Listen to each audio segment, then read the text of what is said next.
Good evening, everyone. I have 6 o'clock, so I will go ahead and call to order this regular session of the Schertz City Council of April 11, 2017. The first item that we have on the agenda this evening is the opening prayer and the pledges of allegiance to the flags of the United States and the state of Texas.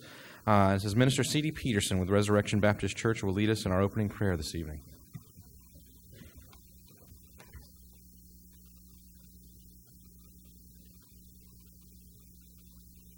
Let us pray. Almighty and all-wise God, our Father, we are grateful for your loving kindness and tender mercies towards us. We thank you, O God, for having allowed us to be able to come together again that we might look into the business of this city. We pray now that you regulate hearts and minds, keep them in compassion, keep them, O God, in compliance. We pray that you bless these city leaders as they guide and serve here. Remind them, O God, that as they serve people, they serve you. So bless now, we pray, in the name of Jesus, our Christ. Amen. Amen. I pledge allegiance to the flag of the United States of America and to the republic for which it stands, one nation, under God, indivisible, liberty, justice for all. Honor.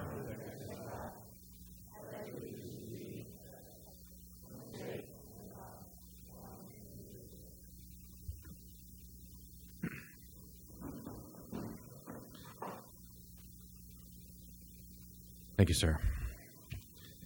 All right, the first item that we have on the agenda following that, we have the Schertz Sweetheart Court Fiesta Medal presentation. So who's Ms. Klepper, good evening.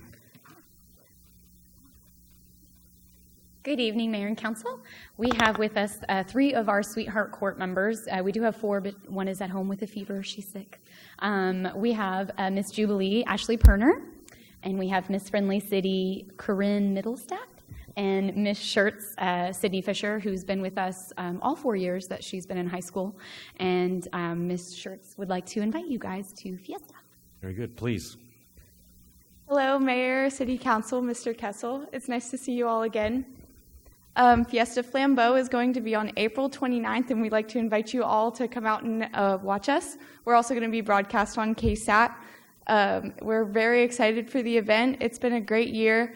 The court and I are very thankful for all of the opportunities that you've given us, all of the support that you've given the program, being able to keep it going. And I've really appreciated the years that I've been able to spend on the court. Everything I've learned is invaluable. I'm going to keep it with me the rest of my life, and there's no other way I would rather spend my 4 years of high school. So thank you very much. Also, we hope that you will all be attending Coronation on May 4th, where I get to pass on my title to one of these lucky girls or one of the other, I think, 10 contestants. It's going to be very competitive. We're all really excited. Hope to see you there. And we have a couple medals for you guys. Very good. Thank you. And thank you, all three of you, for the time that you give in serving the city of Schertz over the course of a year. This is no small endeavor. I mean, it's not a few hours here and a few hours there. It's dozens and dozens and dozens of hours. And so I appreciate that very much on behalf of the city. Thank you. Thank you so much.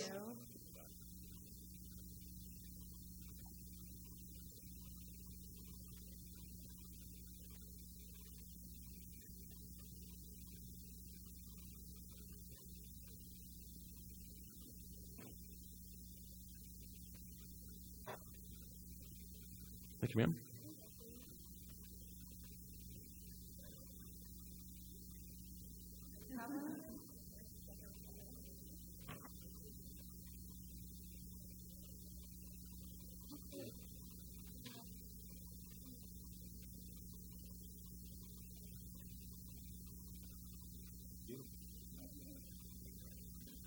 Very good. Thank you, ladies.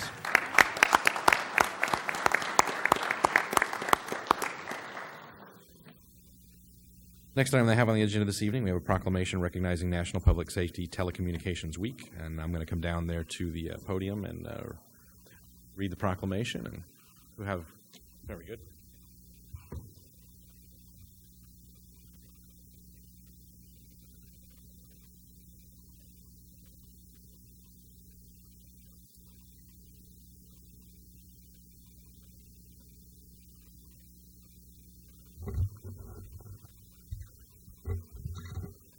If I forget to use the microphone, I get in trouble. So the title of this is National Public Safety Telecommunicators Week. And it's April 9 to April 15 of this year. These are the folks that do the 911 dispatching.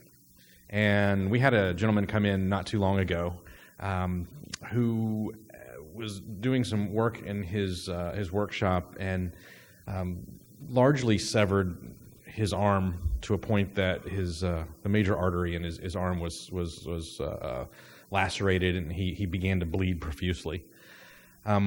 He came and told us his story, and one of the things that stood out was how the dispatcher, who his wife called, was on the phone with them the entire time until our teams got there.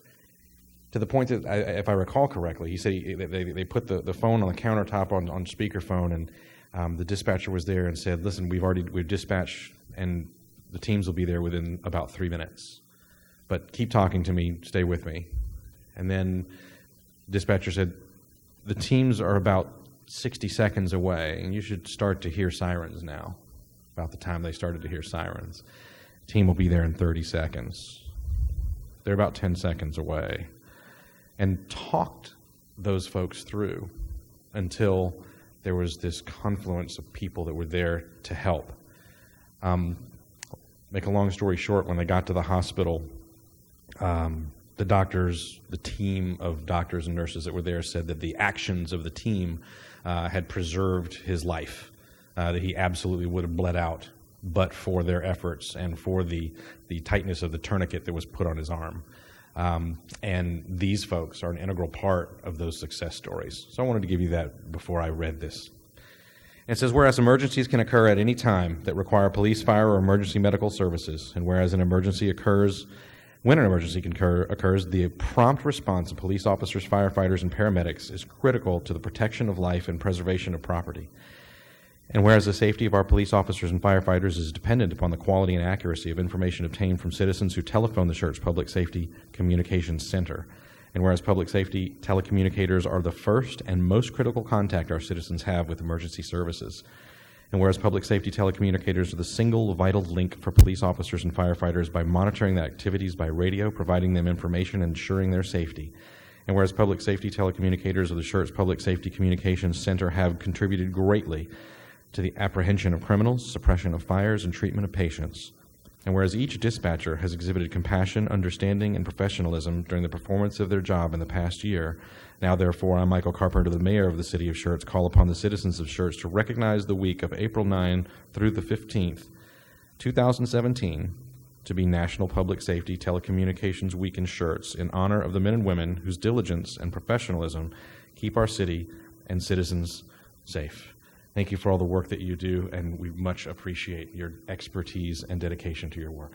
So thank you all.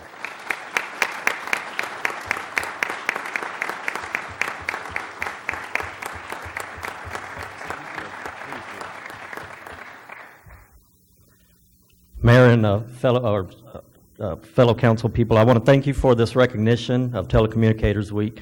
As you know, we are the unseen portion of the public safety chain. We are the true first ones on scene to provide help. Again, we are usually the forgotten ones. So I do want to thank you for this recognition, and we do appreciate it. I also would like to thank my staff, some who are represented here. These are the ones that actually staff the positions 24 hours a day, 7 days a week. So I want to thank them for helping me get the job done. Once again, thank you for your help.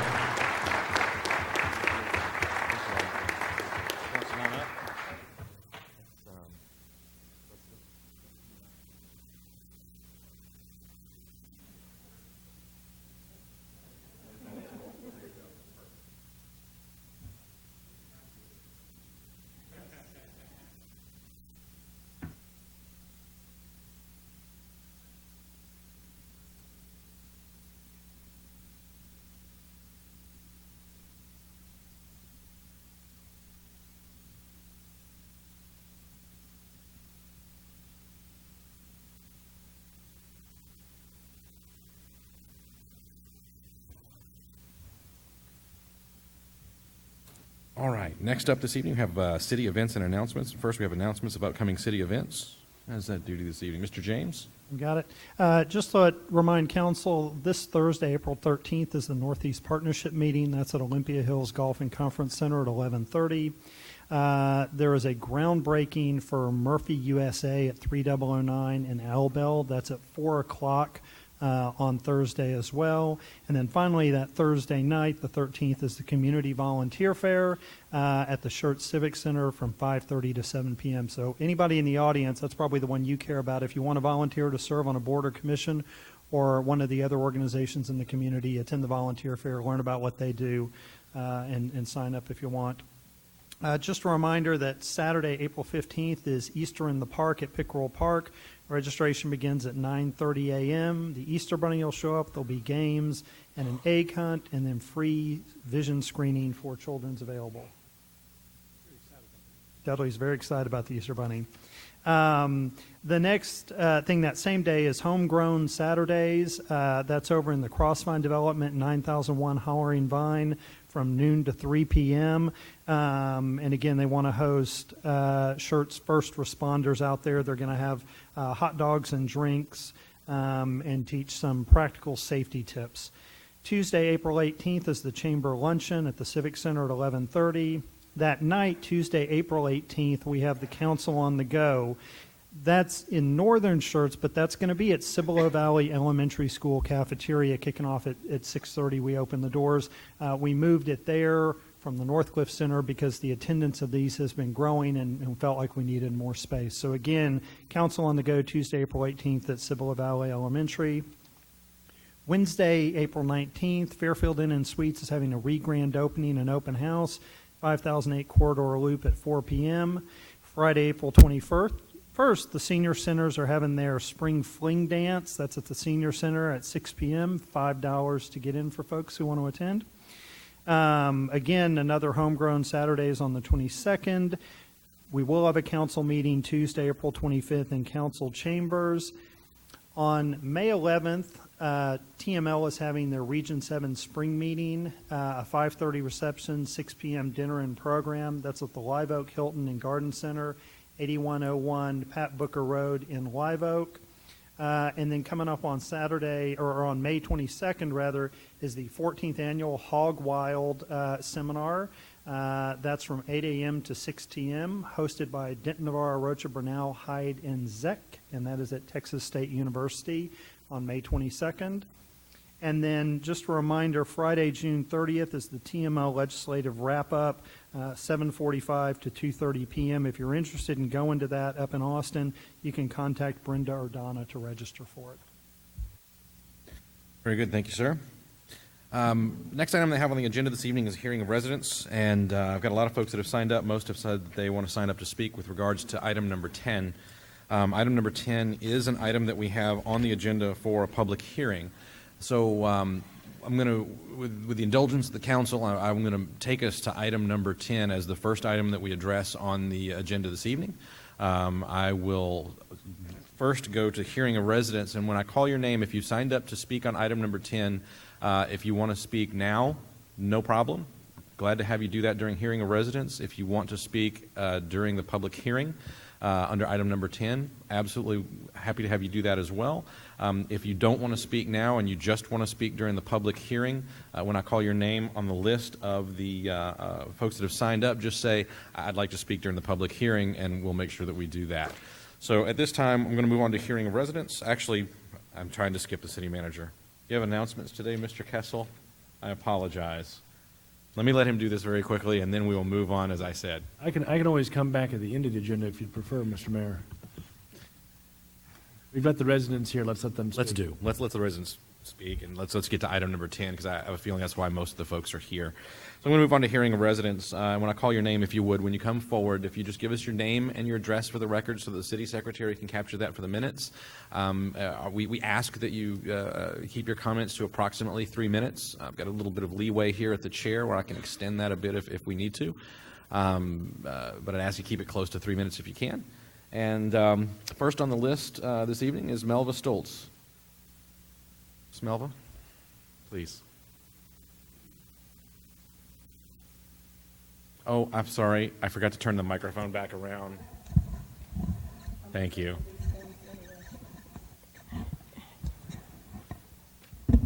You know, my mom tried to tell me to put things back the way I found them, and I'm not sure I learned that lesson as well as I should have. Not a problem. Please. Good evening, lady and gentlemen. My name is Melva Stoltz. I live at 10450 Leslie Heights. Thank you for listening to my concerns tonight about the proposal. The last time I spoke to the council before the building of the subdivisions in our area, my plea was for prudence. Tonight I'm asking for equity. Of my family's 26 acres, 11 plus is under the west wing of the AP2. The big question I have after listening to the meeting on March the 22nd is I didn't hear a good explanation for the reasoning for this proposal, why it's necessary. Particularly from what I was hearing, the Department of Defense is allowing 2 houses to the acre. And so my concern is if this zoning goes into effect, which I understand this proposal is probably the precursor for that sort of thing, then this will put us in a situation that's going to be very difficult for all the residents in that area. Also, in the past, I've lived there for 45 years, so I've dealt with this off and in the past, we were given a contact for Randolph whenever Randolph came up as a subject. I'm wondering what the current contact is for Randolph, for the residents in that area, for the property owners, and what their contact information is. Could I be allowed that? Absolutely. What we'll do is when everyone is finished and we get to the public hearing portion, I'll ask staff to include that contact information in their presentations. Thank you so much. I appreciate your indulgence. It's our pleasure. Thank you for joining us. Next up, Stacy Paget. Judge? No problem. Very good. Charles Paget? No problem. I apologize.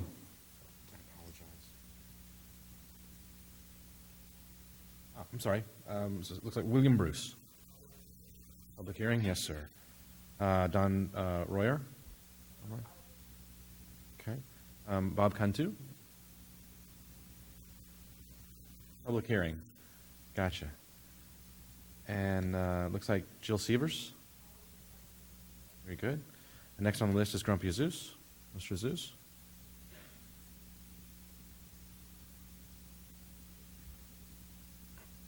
Right here.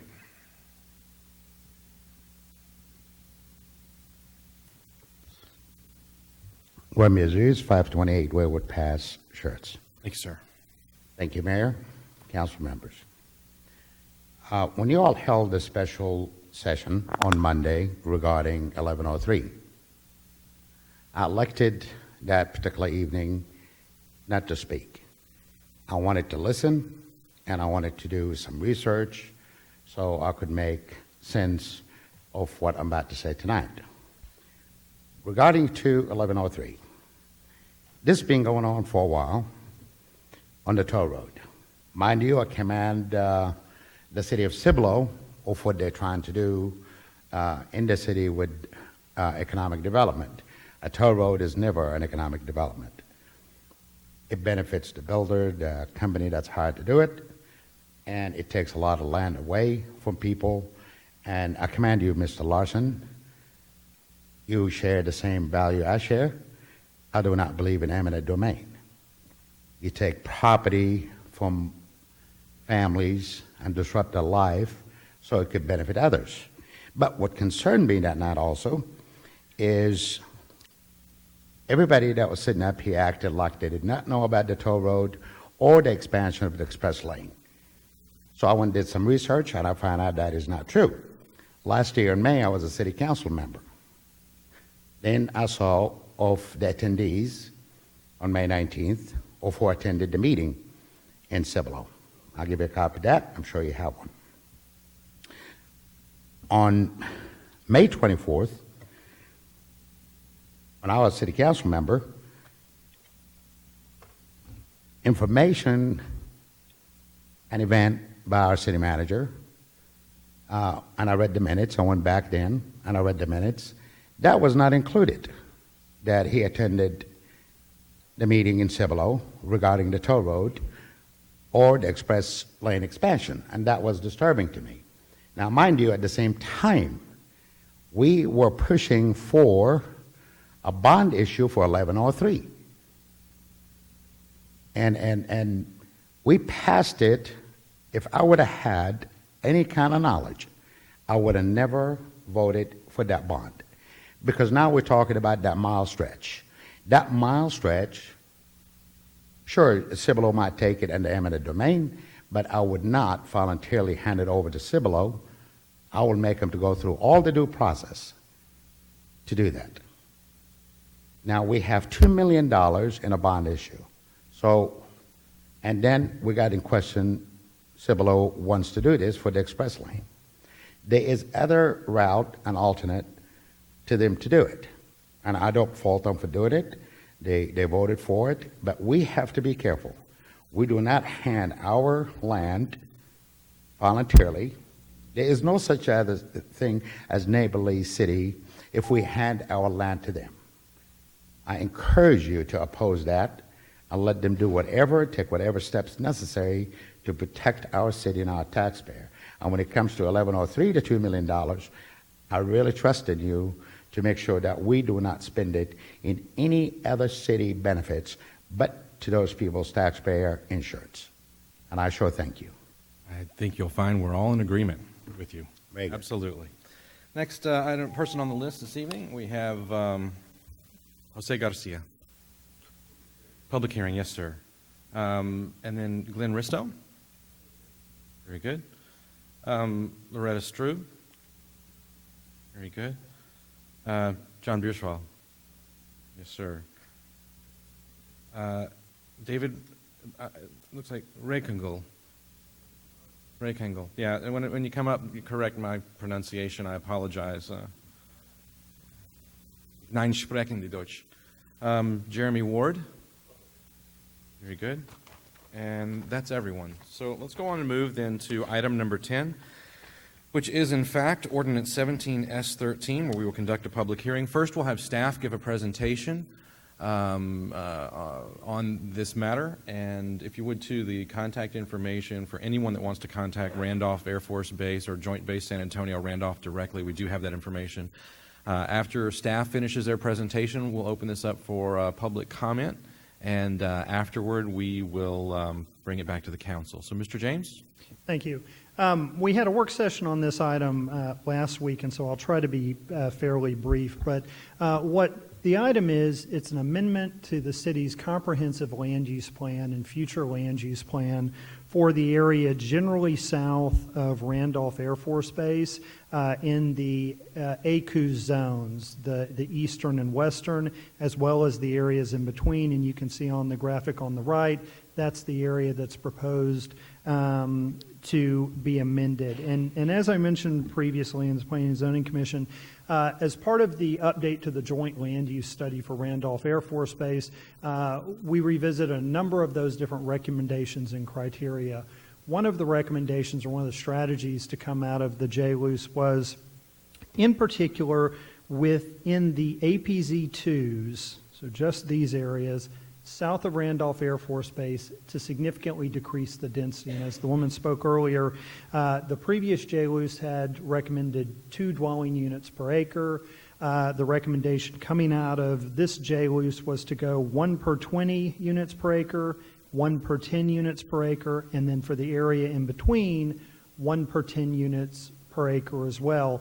The area in between was as much a planning issue, how the city would provide services to that area with such low density on either side. To be clear, residential is not currently allowed in the previous or current JLUIS in the APZ1 areas or clear zones. So the idea was to make this amendment referencing the new JLUIS document, and the idea was to change that designation back to, and I'm going to not find my word, air impact zone, and I've probably misspoken, but a designation that references back to the JLUIS document so folks know that it's impacted by Randolph Air Force Base. Air installation impact would be the designation. And really to make clear that this area is significantly impacted by the operations at Randolph, and that frankly Randolph is impacted by what goes on in this location. The amendment to the comprehensive plan is really that first step to then sit down and kind of go through the nuts and bolts of what do we need to do different with our different regulations to make those implementations. As I indicated, that may in some areas be city-initiated zonings, in other areas it might not be. It may be amendments to our development code. Council may remember that when you approved the building code update, with that we included sound attenuation requirements. So that was one of the things we did so far, but we need to look at light regulations, glare regulations, some height regulations in particular with regard to wind turbines and things like that. But really this was that first exercise that would kick that off. In and of itself, this didn't impose any new regulations, but as I made clear, this is a first step in that process. What we heard from folks at the Planning and Zoning Commission and that Council heard last week at the work session was a concern by residents that they'd really like to know what are those final regulations going to be so they can evaluate the impact and form a position. The other thing I'll say is there are a lot of questions and have been about the impact of that change of density and how the recommendation came to be 1 per 10, 1 dwelling unit per 10 acres, and 1 dwelling unit per 20 acres over here, and then 1 per 10 in the middle. And so based on that, what staff did with the recommendation is we are recommending that no action be taken and that we go back and start meeting with those property owners to discuss what those regulations might look like. Once hopefully we reach some consensus, and again, don't expect we're going to get everybody on board with everything, but likely we'll pull Randolph Air Force Base into that exercise as well, to then come back at that point when we have that. So again, there's no ordinance included with the item tonight. Staff is recommending no action be taken. And then likely what I would suggest we do, and again, people often ask, well, why are you just focusing on this area as opposed to north of the base or other areas? And the reason is at some point when we take actions that affect too many people, I feel like people's voices in the particular issues get lost in that. It gets drowned out. If we're hearing concerns of people north of Randolph, we may not fully hear the concerns expressed. So likely because of some of those differences, we will set up a series of meetings based on the size of the property, because again, obviously the impact to a person who owns 26 acres and the person who owns a half-acre parcel is very different, and want to understand those. And so likely we'd do it with the folks impacted in the 1 to 10 and 1 to 20, and then do it based on size. So probably a series of 6 to 8 meetings, and then likely once we kind of see where that gets us, pull everybody back together for a meeting so everybody has a complete picture of what's recommended. So again, staff is recommending that no action be taken tonight. And again, if we'll go through the citizen comments, I'm pulling up the contact for Lieutenant Colonel Emil Bliss, who is the contact at Randolph, and I'll provide his phone number once I pull it up from an email. Very good. So Lieutenant Colonel Bliss, and again, you'll give us a phone number as we wrap up. Recommendation from staff this evening is that we not take any action at this time, re-engage with the landowners, the public, and have a good bit more discourse before we take this up again. Yes, sir. Very good. Thank you, sir. At this time, there is no caption for me to read for the ordinance, so I'm going to just go ahead and open up the public hearing. When you do come forward again, if you would, just state your name and your address for the record so the city secretary can capture that for us for our minutes. Again, approximately 3 minutes to speak, but a little leeway there. And this time we'll open the public hearing, and anyone that would like to come forward and address the council may do so at this time. Please.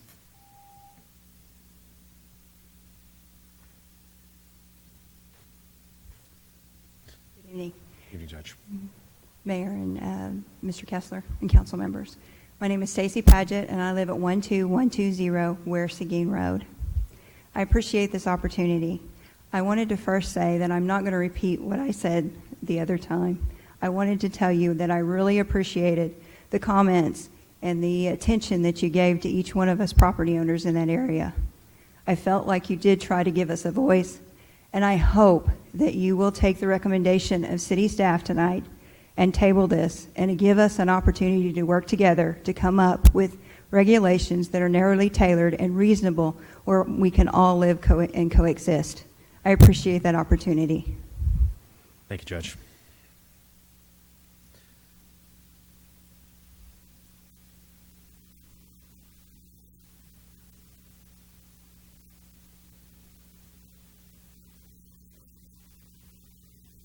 Mayor, City Council members, City Manager. I'm Charles Paget. I also live at 12120 Ware Seguin Road, and I'd like to take the opportunity tonight to thank all the council members last week at the meeting that gave us their support and questions, basically the same questions that we had asked, they asked also. So I think that's kind of brought the light to the forefront that there's a lot of unknowns to this thing that we're talking about, and it's generated a lot of heartburn and a lot of questions in people's mind that are going to be affected by it one way or the other.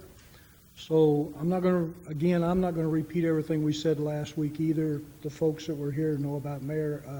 I'm sure you talked with the other council members, and you guys know what our feelings are, our positions are on it.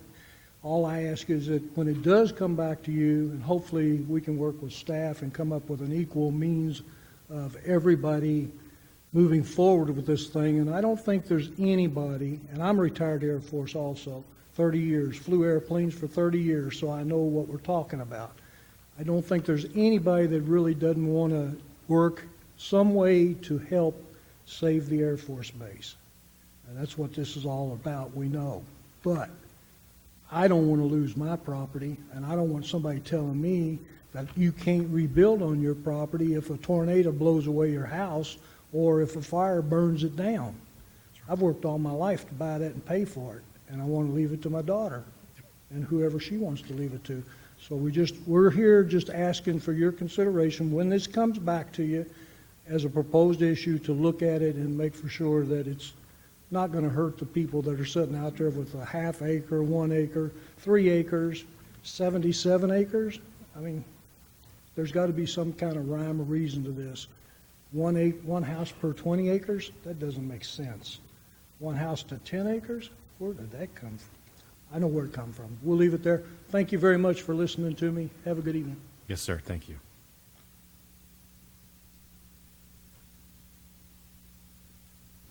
Good evening, council members. I'm William Bruce. I live at 12200 Ware Seguin Road. Thank you. I'm about 200 foot off the center line of the east runway. I'm within the 65 dB loop out there. I've been out there for 27 years. Over that time, I've planted 30 some odd trees. I've spent $100,000 into improving the place, and I plan on living there for a long time. Even my daughter, who graduated from school here in Schertz and grew up here, she's thinking about when she finishes her nursing program down in Corpus, she'd like to move back up here and kick me out and take over the house, and because she likes it out there. And we all do like it out there. We don't mind the airplanes. We're used to it. But I do want to thank you all for listening to us and hearing our concerns, because this is a life-changing event for some of us. And we really would like this come out in such a way that we can all be happy and we can keep the Air Force happy. I mean, we do have to keep them happy. But anyway, I thank you for listening, and thank you for listening to me. Thank Yes, sir. Thank you.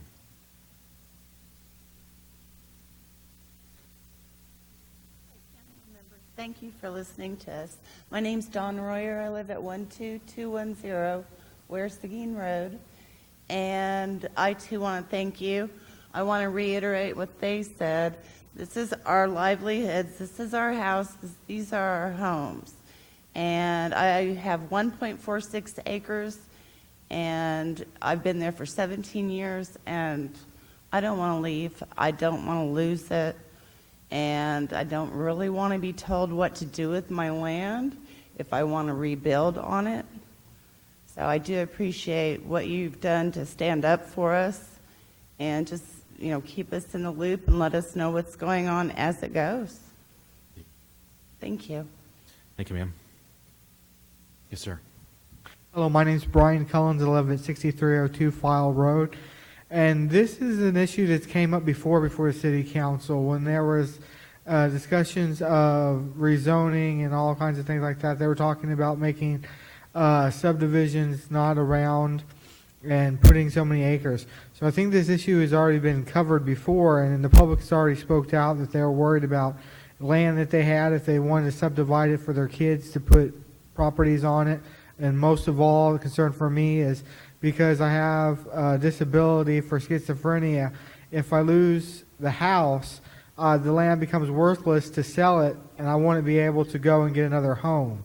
If I could lose the house and put a mobile home on a property and we've only got 3 acres, then at least I'd have a house there for the insurance money. But it would be a struggle for me to have to move somewhere else. So I oppose this, and like I said, this issue has came up before the city council before, and the overwhelming majority of people have said that they've opposed to these regulations being put in place. Thank you, sir.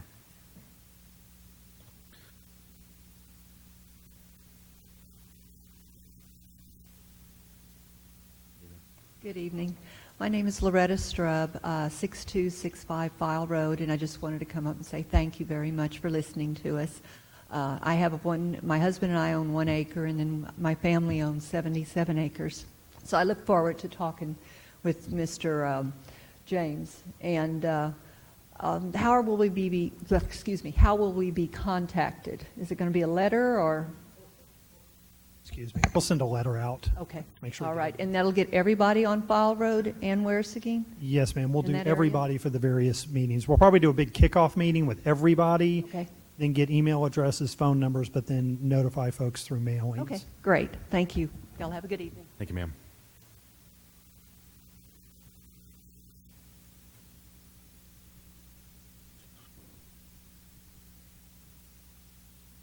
David Recknagel, 12224 Ware Seguin Road. Thank you for hearing us today. Again, I'd like to reiterate, thank you guys for all your comments that y'all made last week and the concerns that all of the neighbors in the area that we have. You know, one of the things that we would like to, Mr. James, for you, when you guys are reconsidering this, you know, as Mr. Davis referenced last week, to let's keep into fact the AFI directives that are already in place for the Air Force right now. So thank you guys very much. Thank you, sir.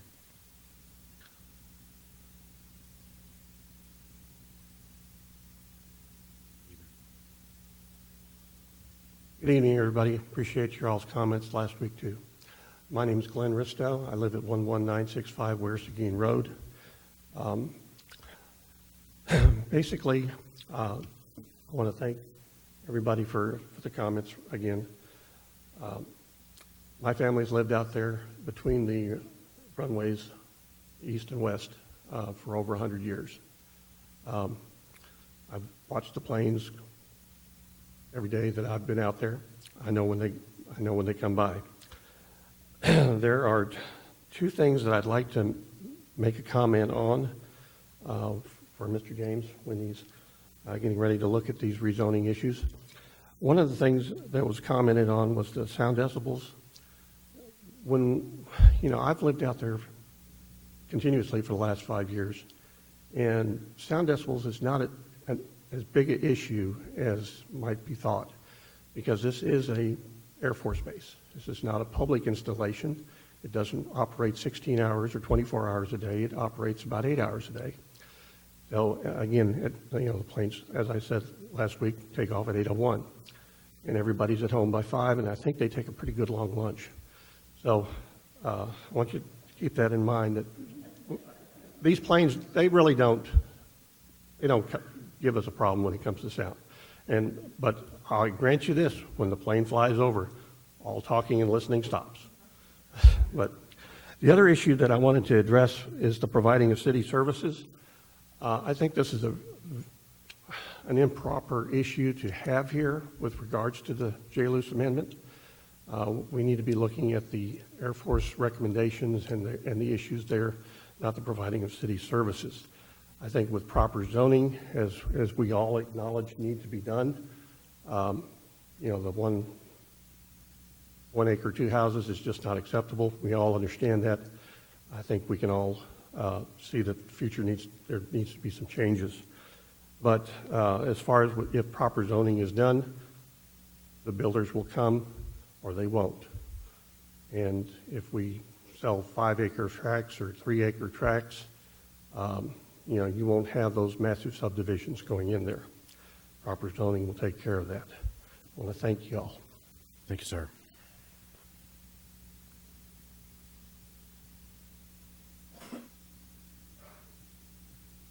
Jeremy Ward, 6975 Fowle Road. This feels very reminiscent of what happened a few years ago, trying to rezone that entire area plus some from residential agricultural to residential estates. They went for 5 acres, and I was told that should I need to sell my property, I would be out of luck, basically, because I only have 3 acres. So rezoning to 5 acres being required for a residential property would make mine worthless. I was told I might get lucky, and maybe they would want mine and my neighbors. So that was my concern coming into this. It felt very reminiscent of that. So to tell me that, because I live in APZ 2 of the eastern runway, and so 20 acres, yeah, not going to happen. So I'm all in favor of tabling this thing until we can figure something out, because I don't think any of our properties should be made worthless. And I see that happening because I'll get the variance, right? I mean, I'll be able to live there, but I won't be able to sell it, because as soon as the title transfers, it has to come into conformance. Thank you, sir.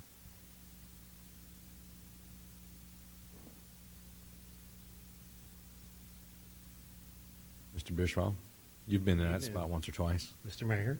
Good evening. council. John Bierswall, 11409 West Seguin Road. First of all, I want to say thank you, Mr. Kessel, for getting me in contact with Mr. Blitz. I wanted to find out some information. He was very helpful. So when the public, I know he's going to answer the questions. He's a good man. First of all, I guess I need to just ask, here in the center where you're, there we go, right there. In the study, it doesn't talk about that centerpiece, and I know it was added by staff because they think that the issue is with the utilities. I got a little bit of an issue with that because there's a sewer plant behind there as well, and we know that we're going to replace it. So it should be the developer's responsibility, if there is ever going to be development out there, for them to pay for that. And that being the water, the sewer, and electricity. Right now, I know what was built on that. I know everything what was built out there because my career with the city of Schertz. I'm the one that put it in the ground and made the history happen out there for the folks with the backing of the councils. So we have 12-inch mains. We have 3-phase power. We have everything out there so the families can take and develop their properties as they see fit. So when we go into that process, right now we're going to go ahead and put in here in the center and restrict exactly what we're going to do. And the council already has the rules. We already have its own ag and residential. And so here we're going to go reinvent the wheel again. And as we heard from Councilman Davis last week as well, and I checked it out a little bit because I'm in retirement mode and I really want to stay in retirement mode, is that 25 people per acre, or 50 per in APZ 1 and then APZ 2, and correct me if I'm wrong, in APZ 2 it's 50 as well. 50 in that section. So, and if we're building 2 houses per acre, then that's on the average in Schertz used to be like 3.5 or something like that. So we're talking 7 people. We're already pretty restrictive. So I wish, and I think Randolph needs to sit down at this meeting that Mr. James is going to hold with us and go over all the details, but whatever we do needs to be put in writing. I don't believe in this grandfather stuff because I want it to go forward, and whoever takes over my property in the future, or whatever happens with my kids with that property, or my neighbors. I really want to see that happen. But I find it kind of interesting. I'm going to go over. You don't mind? Here's that same centerpiece. No traffic. At the end of that, to I-10, there's some traffic, but over here is Crossvine. You'll see all the traffic. And over here is the west side of the runway. You'll see where it goes through Lower Heights. But it picked us up. And we're the ones unlikely that probably have a plane crash in our yard. And if you look where these little black dots are at right there, back in the 70s, when I first got on the Schertz Volunteer Fire Department, I think one actually happened right before it happened. Over here, 1518 was where a plane went down, and I believe it was 3 killed in that plane crash. And that was at 1518 in Schaefer Road. As you can see, that was not even in the crash zone. According to Lieutenant Colonel Blitz, 1992, there wasn't any plane crashes since that time that they have within 1 mile of that base.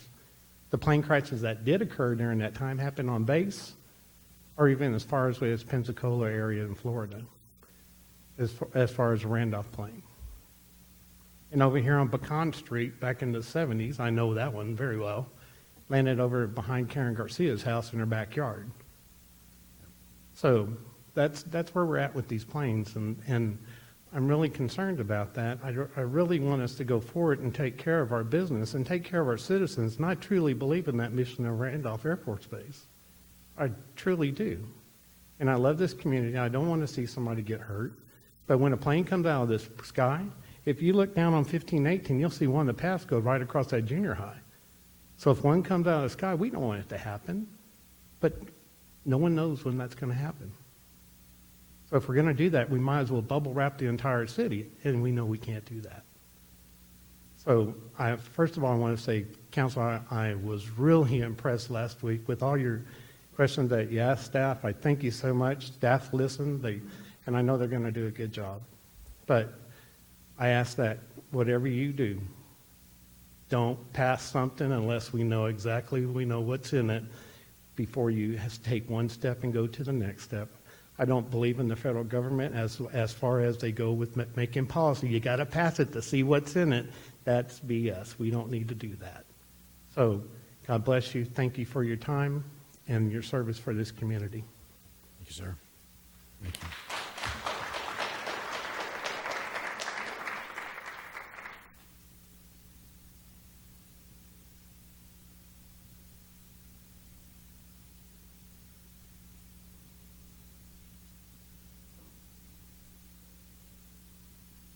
Good evening to the council. My name is Betty Greenwood. I live at 6407 File Road. I want to thank you for listening to our concerns on last week. And I've been out there since 1999. I'm a widow now, and I intend to go to glory from there. So thank you for listening to us tonight, and we hope that you will do the right thing for our citizens there. Thank you. Thank you, ma'am.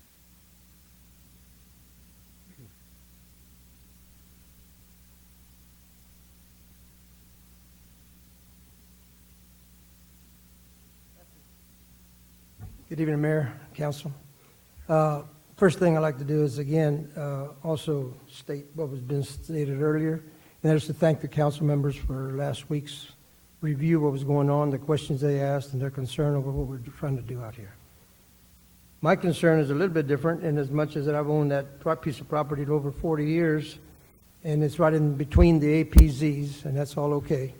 And I'm just concerned that we don't linger on trying to answer what we're going to be doing with this and takes too long to get to the answer.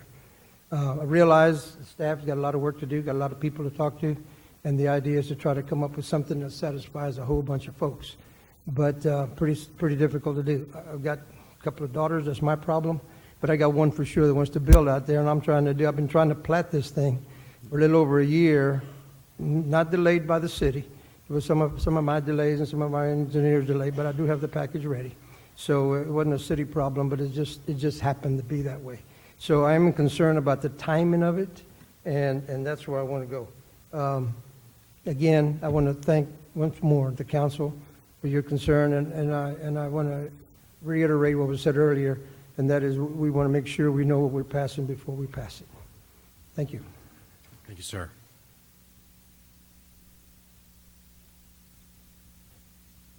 Again, Mr. Mayor, Council, Granby-Zoo is 528 Wayward Pass. Just listening to everybody that came before you, it's hard moving. This is the people that builded life. And it opened up my heart just listening to them, and I'm hoping that everyone with a voting power sitting listening side with them. I listened to her. She said she intended to live there until time. Randolph is not going nowhere. It's a joint base. It's not going nowhere. You know, if we worried about plane crashing, well, San Antonio Airport is the worst disaster ever, you know, if anything happens. If anything should happen, it's collateral damage. This is something that's not intentional. So please, when and if it comes to you as a voting body, listen to the folks that just came before you. Thank you.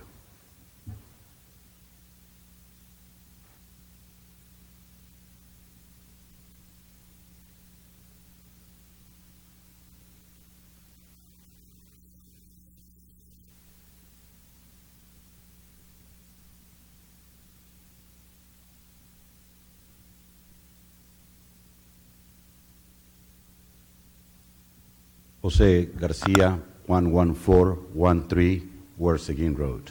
Thank you. First of all, I want to thank the mayor for moving up our item 10 to a priority. Thank you. With all my concern about this proposal that you are working on, I made a phone call to the Bexar County Appraisal District. And I explained them. listened, what is the future of my property value if this proposal goes through? Took me like 4 or 5 people to, nobody knew, until finally a supervisor came and talked to me. They said, well, Mr. Garcia, it's very hard to determine right now what will happen with your property value if this goes through.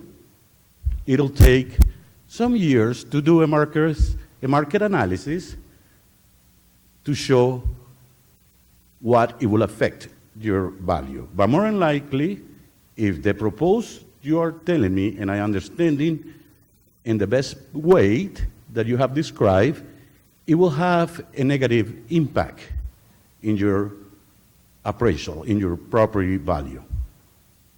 And that is a concern for me, and I'm pretty sure it is a legitimate concern for the rest of the families that are here present tonight. So please consider your action, but work in the best interest of the residents of this city that you all represent.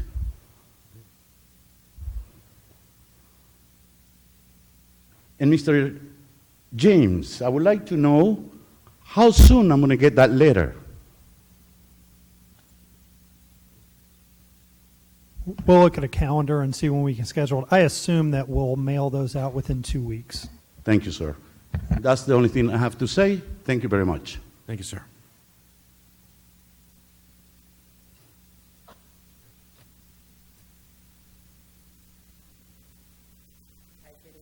Good evening. Mayor, Council. My name is Rachel Hidalgo, and I live at 11826 West Seguin Road. And we've been living there over 20 years. This is where we planted our trees and our flowers, and we've done all this for our children and for our children to have their children there, you know, generations. So everything that everybody has said behind us, I back up 110%. We weren't here for the first meeting, but I heard that y'all were awesome as well. And if we can pull together as a community and get something positive out of this, it would be wonderful. And thanks for making this priority also this evening, because I still have to make dinner. No. Thank you for your support and for listening to us. Thank you, ma'am.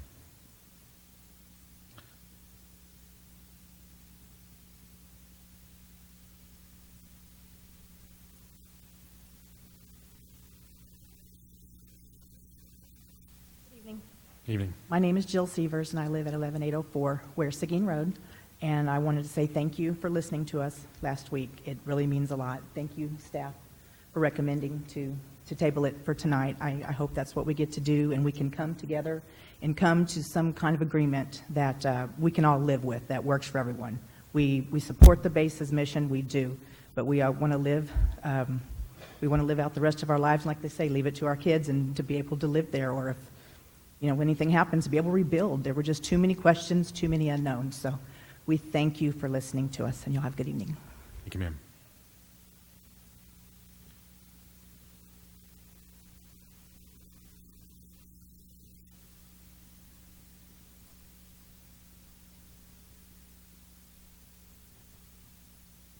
Hi, Krista Van Dyne, 6147 File Road.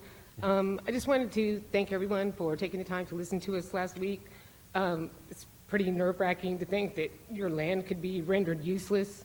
My dad actually served on the Planning and Zoning Committee years ago, and when we got annexed into Schertz, we thought, hey, that's going to be something positive. We wanted to be part of a tighter community. But now we've kind of come to the point where we want to sell our property, we want to move on. My dad would probably hate it if he knew that. But it's time. My mom's up in years. She doesn't want to deal with a lot of acreage. And we're in support of the base. And we understand that, there's a concern for the safety of people involved that live in close proximity. But like other people have said, I think people consider that when they move near a base. I mean, we certainly did back in the late 70s. The base was there for many years already. I just also was in contact with someone from Bexar County, and they said definitely they couldn't give you anything definitive, but it's going to be a negative impact on us. We subdivided the land years ago, around 2005. My brother and I have 2.5 acres, and my mom was left with 17. But with the proposal that they have, I mean, my land would be useless. So I appreciate you guys taking the time to consider us, and I'll look forward to working with staff and see, hopefully we can come to a resolution. Thank you. Thank you.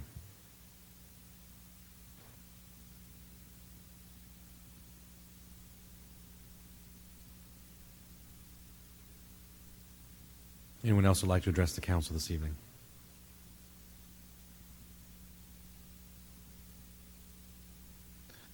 Doesn't look like I have any more takers.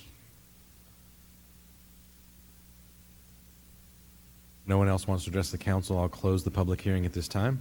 And Mr. James, do you have that phone number for Lieutenant Colonel Liss? I do. It's 210-652-2144. So 210-652-2144. Okay. While the staff has recommended that we take no action, I think we're obviously going to go along with staff's recommendation on this one. I think there's a lot of work for us to do. I will open it up for comment from council. I think that's an important thing to do this evening. A lot of discourse and work is in front of us. So, council, Mr. Edwards. I'd like to say one thing. Number one, thank you, Robin, and the rest of the council for sitting in last week when we were absent. But I also like to tell you guys, this is exactly what your city government does. We listen to you. We truly listen, and you have our hearts right now. You have no idea. We listen intently, and we will come to some type of an agreement or resolution that will benefit all.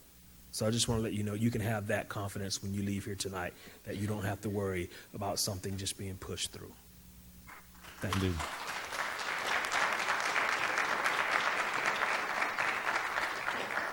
Mr. Thompson?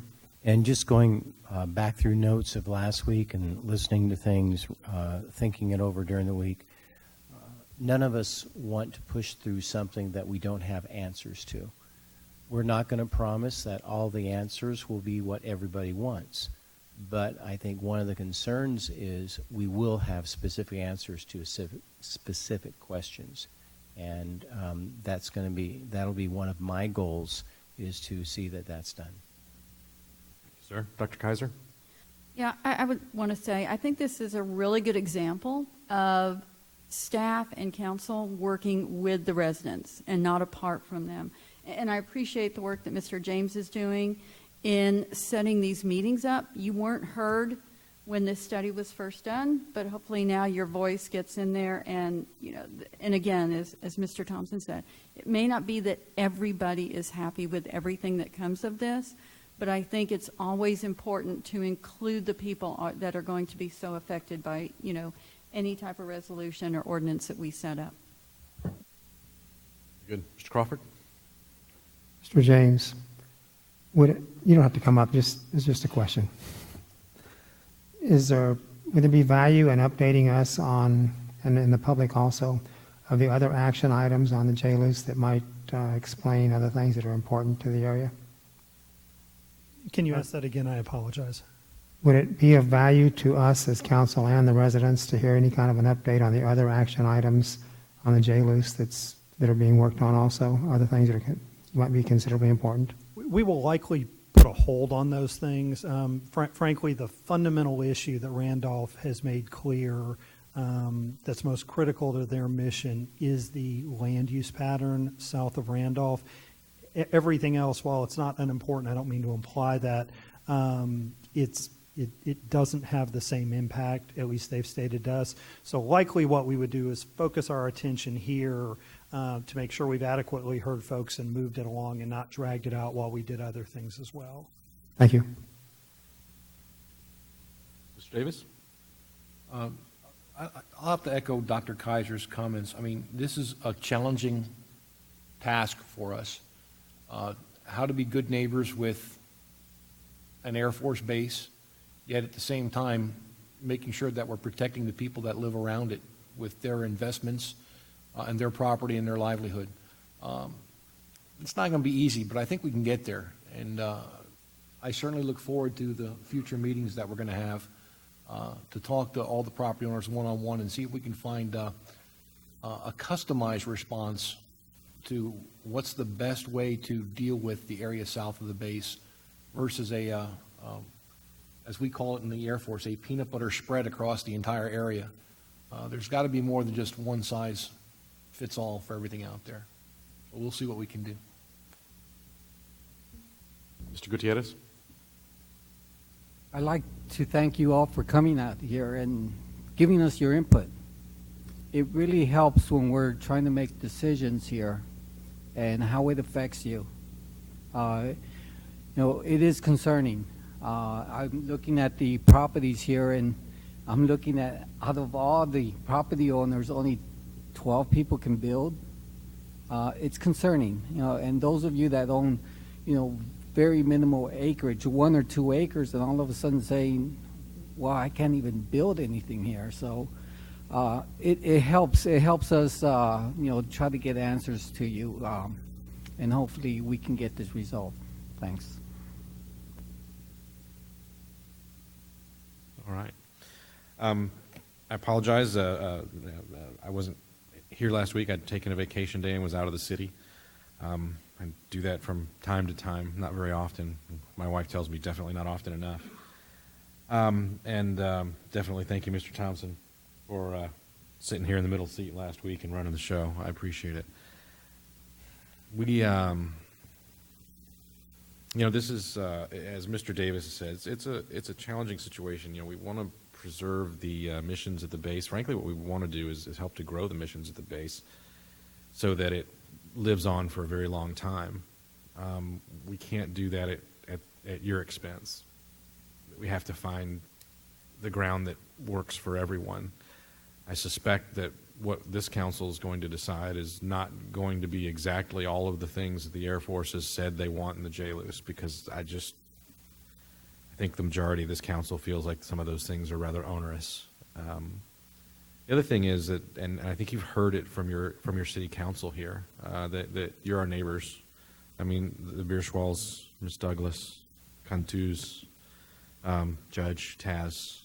We know you guys. We've known you for a long time, and we first have to seek to do no harm and to do everything that we can to preserve your rights as property owners and the missions of the base. And as Mr. Davis said, I think we can get there. It probably isn't going to happen overnight. It probably won't be one meeting. It probably won't be one meeting with the Air Force. It may take quite a bit of time. For that, I apologize, but what I have learned being on the council for the last 10 years is that when we do take our time, when we do go through that diligence, we tend to have a good result. That has been my experience, and as some of you know, I've gone back and read most of the minutes of the city back to 1958 because I'm just kind of strange that way.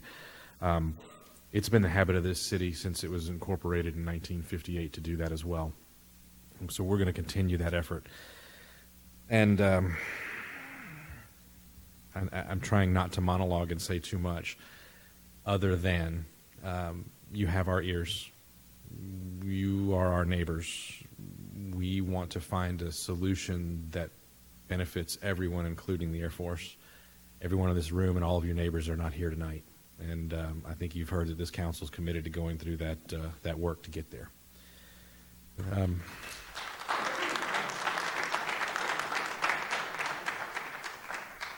Any other comments, questions from council? We've got some work ahead of us. All right, good stuff.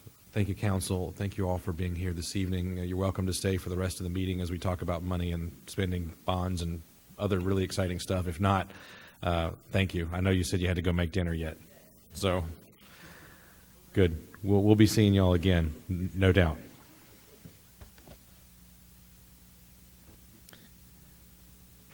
All right.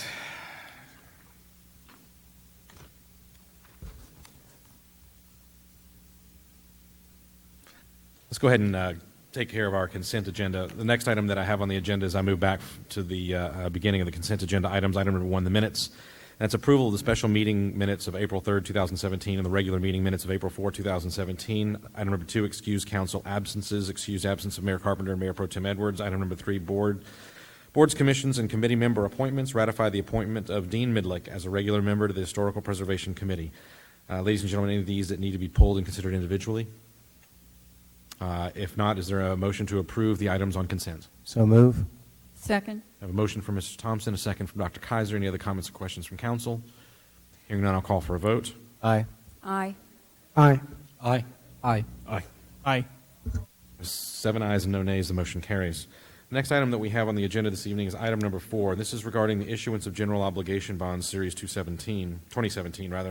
This is discussion item 4 above has been revised to correct the amount of the bond issuance. There's an urgent public necessity to issue these bonds referenced in order to ensure funding is in place for the city's new fire station and other concerns. So let's go ahead and I'm going to hand this over to staff. And Mr. Walters, you want to take us off and take us there? Good evening, Mayor and Council.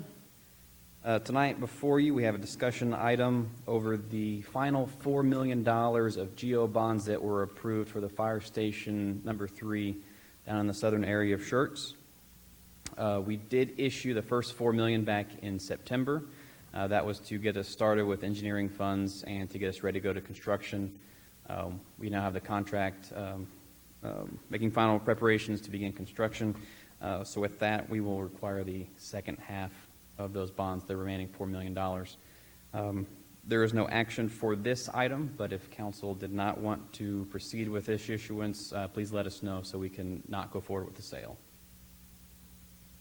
And that, I can open to any questions. Sorry, my microphone was off, which I almost never turn off. Questions for Mr. Walters? I don't see any questions or concerns. Looks to me like it's time to move forward. All right, so I'll move to item number 5 then, which is Resolution 17R22, which is a resolution by the City Council of the City of Schertz, Texas, authorizing and approving publication of notice of intention to issue certificates of obligation complying with the requirements contained in Securities and Exchange Commission Rule 15C2-12 and providing an effective date. Mr. Walters? For the second half of the bond issuance that the city has planned to go forward with, will be $5.6 million in certificates of obligation or CO bonds for various projects, including a couple of items that have already been approved and starting to move forward by council back in December, including the fire engine for Station 3 and the park trails for the grant. Whether or not we get the grant, we will still continue to move forward and do what we can on the trails. Other items that this bond would cover would be some renovations to the senior center, some repairs to the fire station 2 and the city hall buildings. And at last, there was also 2 ambulances that were approved in the 2016-17 budget process. Those would be tacked on in addition to these. Normally, we use tax notes to fund the ambulance purchases. By combining them with this issuance, we will be able to save on duplicating issuance costs.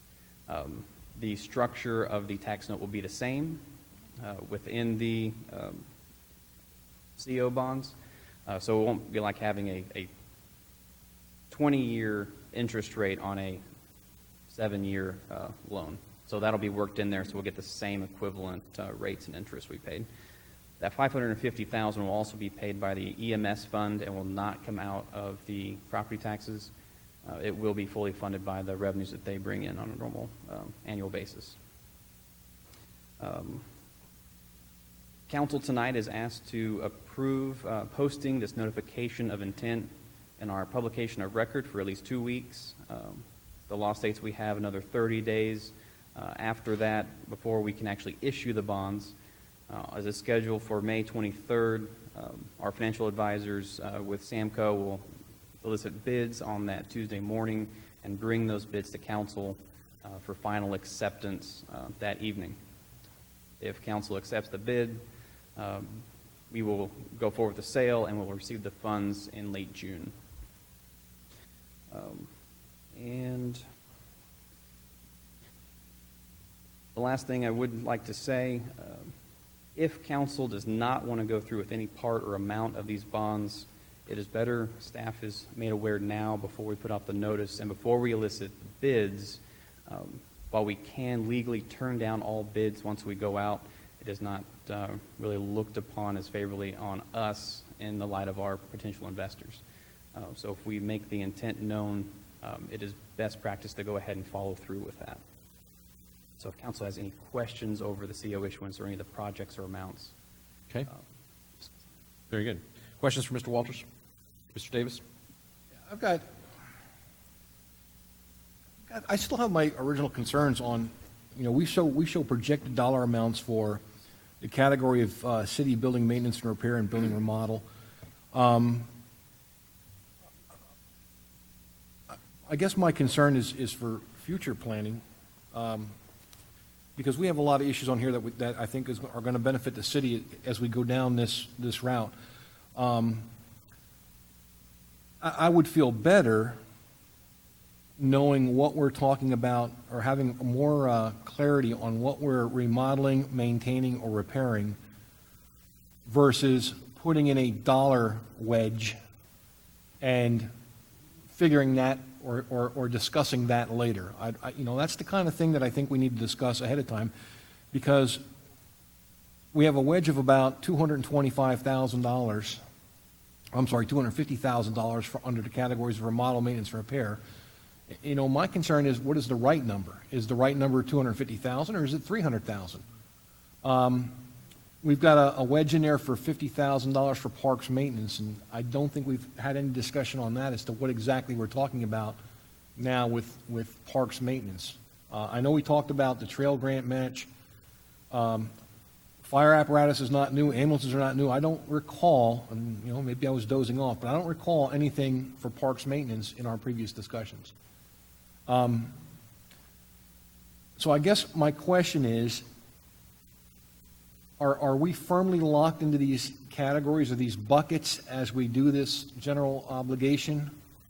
Or is there latitude in here? Because you mentioned that if we do $250,000 is based on the grant match for the Parks Trail, and if we don't get the grant, we're going to press on with $250,000 worth of trail improvements to a degree.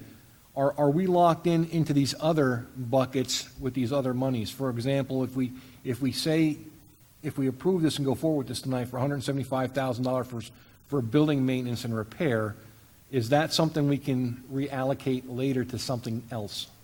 Yes, sir, and James can certainly chime in and correct me, but what you've got, if you look at the ordinance, is the ordinance lays out that it's $5.6 million and then broadly lists 6 categories of things that we have the ability to spend funds on. I think your point's well taken. One of the questions people would have if we just had that information is, well, how much are you going to spend on this and how much do you anticipate spending on that? And thus we included a breakdown of the anticipated bond spend or bond categories. But certainly with those, with the exception, I think, as James has made clear, the 2 ambulances that are going to come out of the EMS fund, we're going to go get the fire engine, and the dollar figure that'll come in a little bit above, a little bit below, but that action has to come back for council to make that purchase. We've got the CM at risk tonight for the senior center and fire station 2 repairs.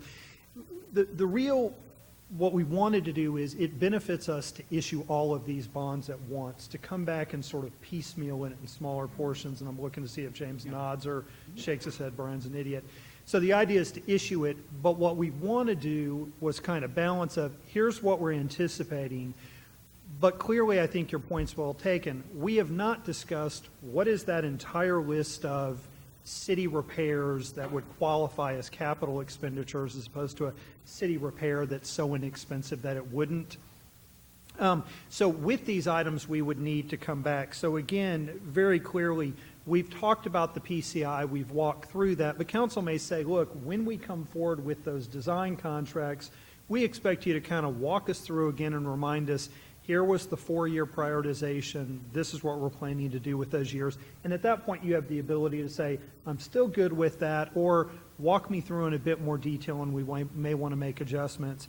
So that's clearly that. Schertz Parkway, I think we've talked at length, but again, when we go out to issue that to bid, council will have the ability to say, yeah, it's going to cost this much, definitely spend those funds or not. So yeah, our idea was with this list was not you've locked in and given staff carte blanche.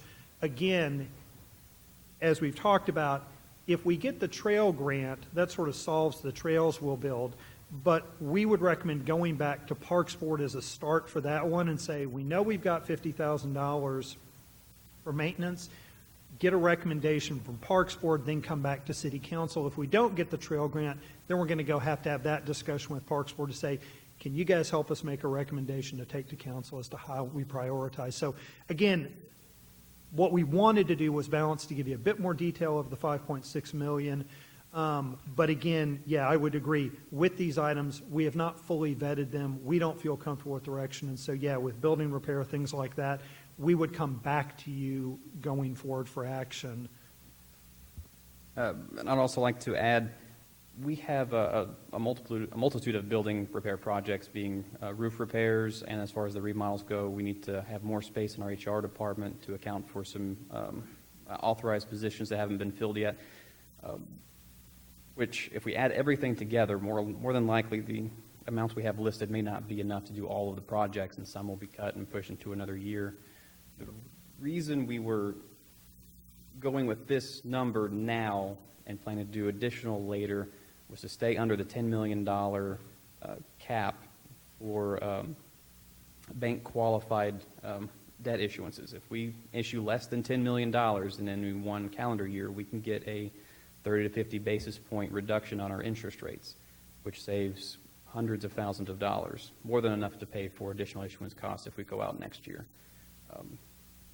In a 5-year plan or 5-year window, these other projects would come before you as well. Yeah, but to be clear, for instance, when we come back to council, and again, I think one thing that we'd like to present to council are, here are all those lists of building repair that would qualify as capital expenses. Here's how we prioritize them.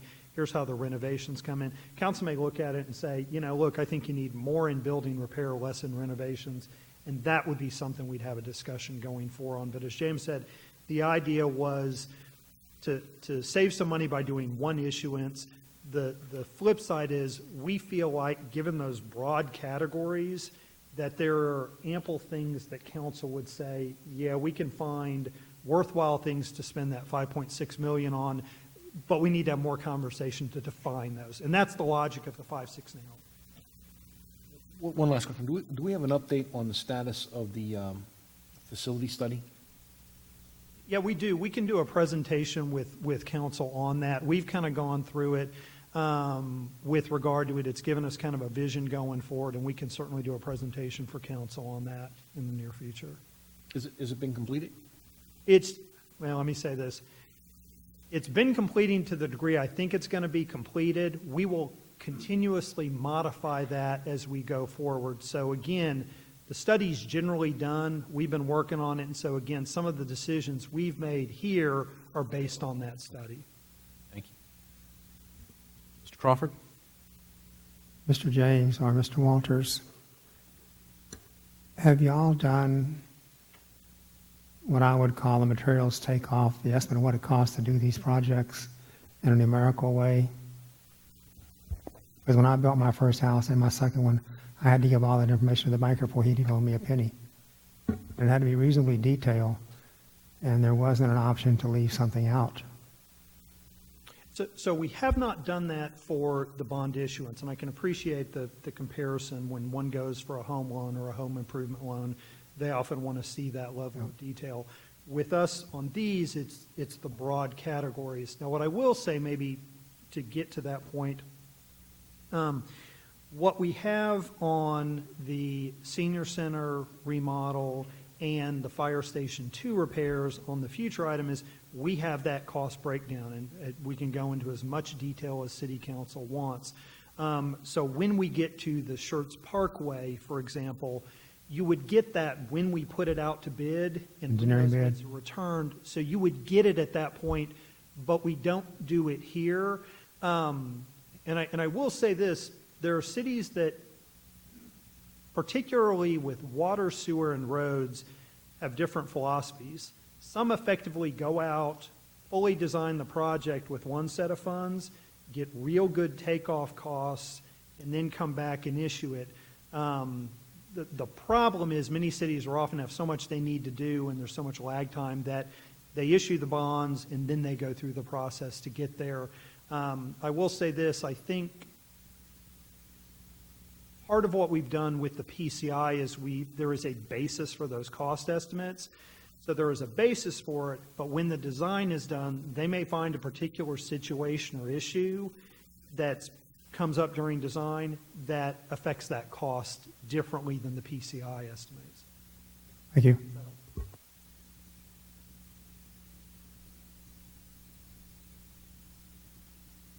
Mr. Davis, you have something else?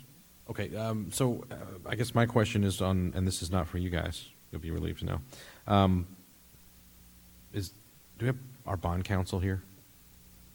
We do? Cool. So my question is this, I have in red here, I have some information that says required motion. And the required motion reads a motion by Councilmember blank and seconded by Councilmember blank that the City Council adopt a notice of intention resolution.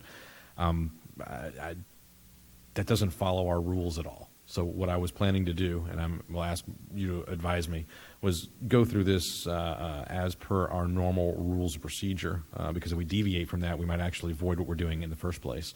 And then come back and then clarify that what we've done is in fact, and read this language. All right, there's a big fly on there. Goodness gracious. That's a Texas fly. And then read this, and that would be would finish with this particular language. Is that acceptable? Okay, thank you. I just wanted to be You will sure. call for the motion in a second, and when you call for the vote, just read that out before. I will do exactly that. Perfect. And given that, without further commentary from, or if there are no other comments or questions from council, is there a motion to approve Resolution 17R22? Motion to approve. Second. I have a motion for Mr. Thompson, a second from Dr. Kaiser. Other questions or comments from council? What I have before me is a motion by Councilmember Thompson and seconded by Councilmember Kaiser that the City Council adopt a notice of intention resolution. I'll call for a vote. Aye. Aye. Aye. Aye. Aye. Aye. Aye. 7 ayes and no nays, the motion carries. Very good. Item number 6 is Ordinance 17T15, an ordinance by the City Council of the City of Schertz, Texas, authorizing a budget adjustment to fund Fire Station Number 2 repairs and to remodel the Senior Center, repealing all ordinances or parts of ordinances in conflict with this ordinance, declaring an emergency, and providing an effective date. Mr. James. We'll tag team as we look to each other. Who's doing this item?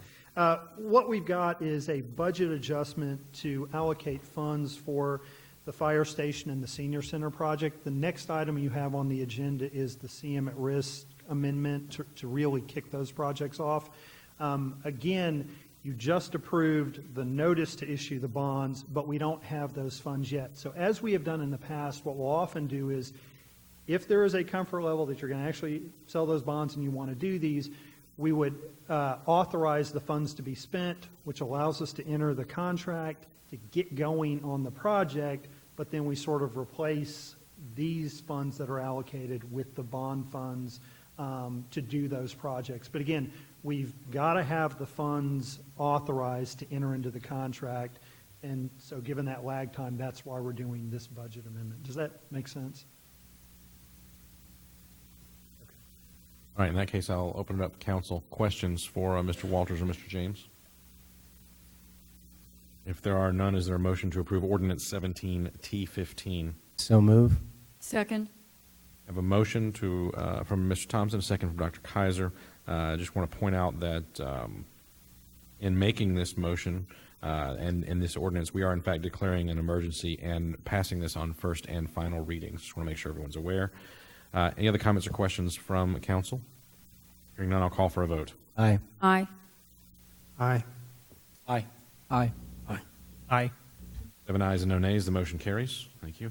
Item number 7 is Resolution 17R26, a resolution by the City Council of the City of Schertz, Texas, authorizing an amendment to the existing A133 agreement for the construction phase services of the construction manager at risk agreement for the repairs to Fire Station Number 2 and alterations to the Senior Center and other matters in connection therewith. Good evening, sir. Mr. Cudrow, how are you? Good evening, Mayor, Council, Mr. Kessel.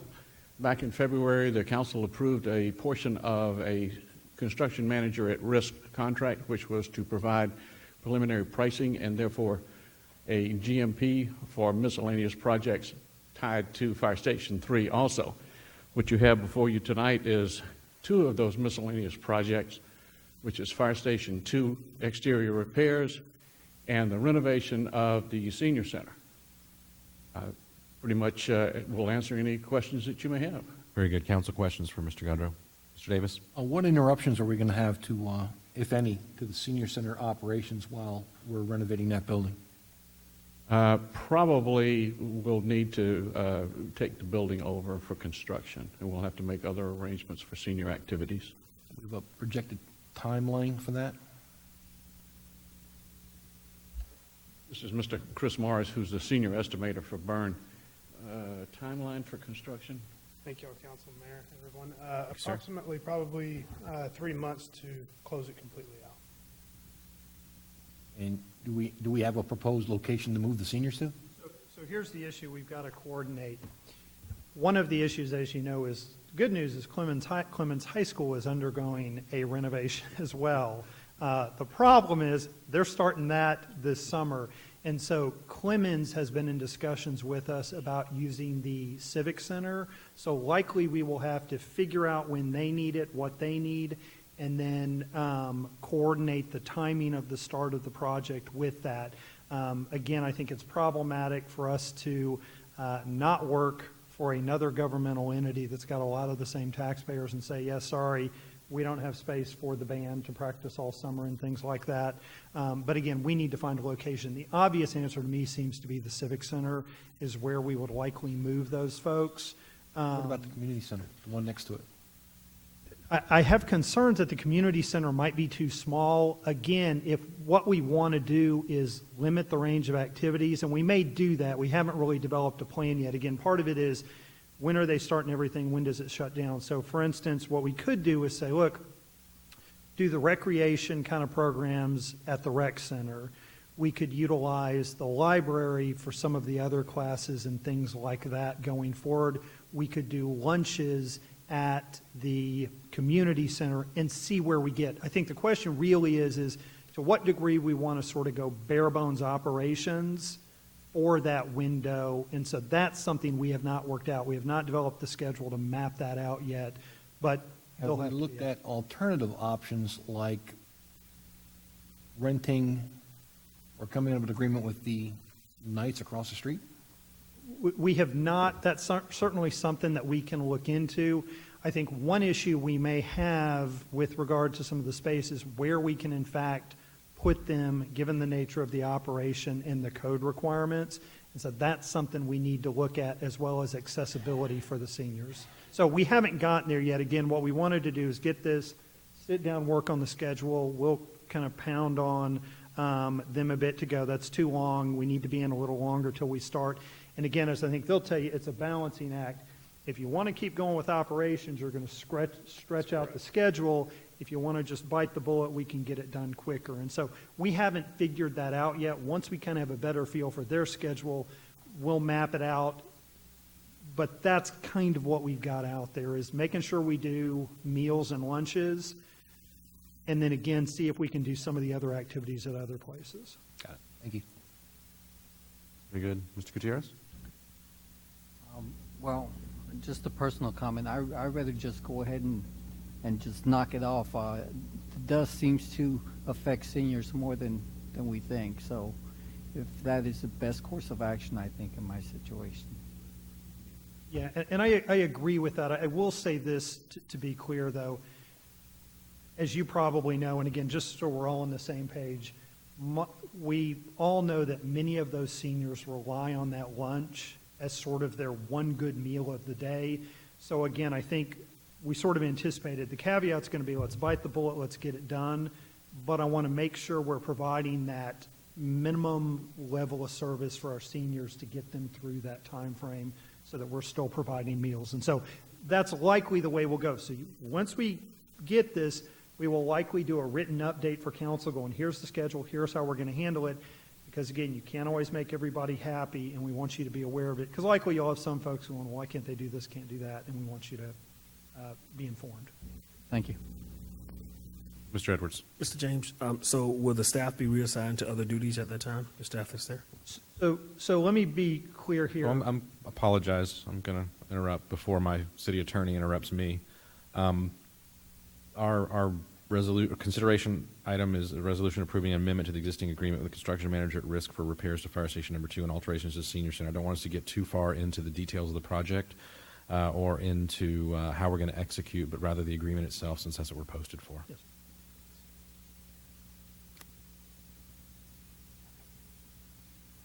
I'm trying to keep from having Well, it's Charlie already to have to Carol tell me that I'm allowing the wrong thing. See, now he's laughing because he knows. Mr. Thompson? With that clarification in mind, I would move that we adopt resolution number 17-R26 and work with our seniors in every possible way. Second. I have a motion and a second. Other questions or comments for Mr. Godrow or the staff? If not, I'll call for a vote. Aye. Aye. Aye. Aye. Aye. Aye. Aye, Scott, aye. I have 7 ayes and no nays. Motion carries. Thank you, Mr. Godrow. Next item I have on the agenda tonight is item number 8, Ordinance 17D14, an ordinance by the City Council of the City of Schertz, Texas, providing that the Code of Ordinances of the City of Schertz, Texas, be amended by revising Chapter 86, Article 5, Section 86-149, Parking Prohibited, and providing an effective date. I've read that one many times. Chapter 86, Article 5, Section 86-149, Parking Prohibited. Fun stuff. All right. Good evening, Ms. Mayor, Hummel. City Council. Good evening. Can I get this thing to show up on the screens, just for the exhibit? So we're requesting a no parking in front of this drainage here in the subdivision named Fairway Ridge. And so there seems to be some water backing up here, and it's going onto the street and just overflowing the sidewalk. So we're requesting no obstruction in front of that location there, mostly vehicles. And so I believe we're going to be moving forward with the design and getting some quotes to see what we need to do to that drainage culvert. And so we're requesting no parking in front of that drainage. Indeed. Questions for Ms. Palomo?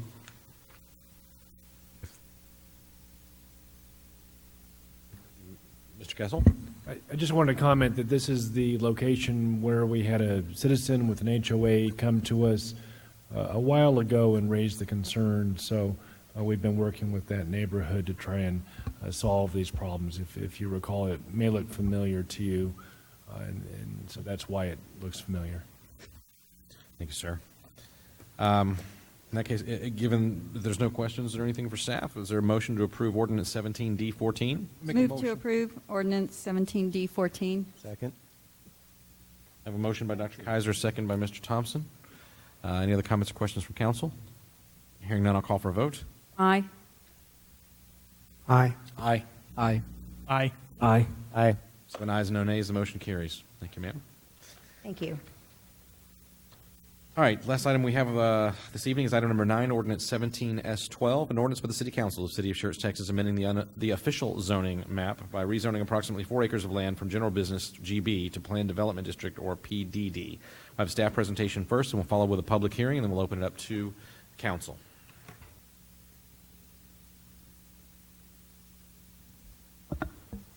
Good evening. Good evening, Mayor. Good evening, Council. Tonight, you're going to hear about a city-initiated rezone of approximately 4 acres of land, which can be seen here by the green outline. It's at the intersection of 35 and Culver's Cove and extends about 700 feet into the subject property. Currently, there are 8 single-family homes developed there, 5 of which are in the Scenic Hills Unit 3B. It's these lots here and these 2 lots, and then there's 3 from Northcliffe 1 that are here. There's a sanitary sewer lift station, 2 vacant undeveloped lots, and a portion of a 16-foot wide drainage right-of-way lot. On March 8th, 21 public hearing notices were mailed to the property owners within the red notification buffer. Out of those, we've received 2 responses in favor and 1 response opposed. On March 22nd, we did hold a P&Z meeting where a public hearing was held. And on March 24th, public hearing notice was published in the San Antonio Express News for tonight's meeting. The comprehensive land use plan through the future land use plan designates the subject property as highway commercial, which you can see by the green star here. The proposed zoning is generally in conformance with the goals and objectives of the comp plan. The proposed rezoning to PDD with a base zoning of single-family residential 2 provides for compatible land uses with the existing single-family homes to the south, which is the rest of the fairways at Scenic Hills. The proposed commercial development, which is part of Homestead to the east, and then the North Cliff Golf and Country Club to the west.